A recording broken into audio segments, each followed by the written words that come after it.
Twongeye kubaha ikaze rero hano mu murenge wa Bumbogo mu kagari ka Nyagasozi, tubazaniye imari y'inzu iri muri pariseri ifite ubuso bwa 700, murumva ko ari ahantu hanini, dore haturuka aho haraguru hose.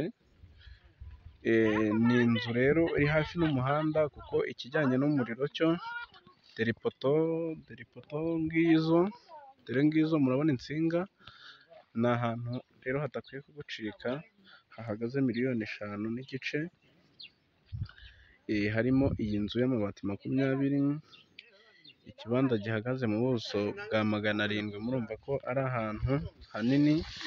Rero ku kijyanye n'inzira, inzira yo ni inzira ya moto.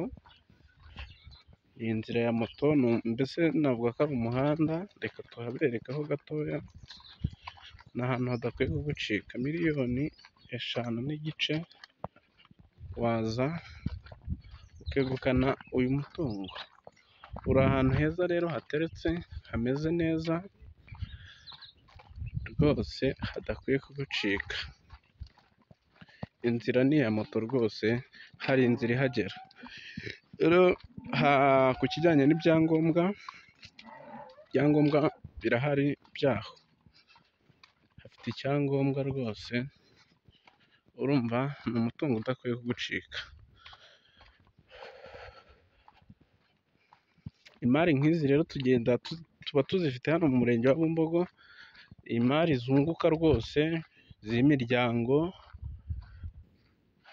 nk'abantu bashaka kwimura nk'umuryango wabo, ni ibintu byoroshye tuba tuzifite. Ngaha rero kuri ya nzira ya moto twababwiraga, dore ipoto hepfo, ni ahantu heza, harawe hafi n'umuhanda, hafi n'isantere. Ni ahantu heza rwose hadakwiye kugucika, haratuwe, ni ahantu hameze neza cyane. Murakoze rero, turabashimiye.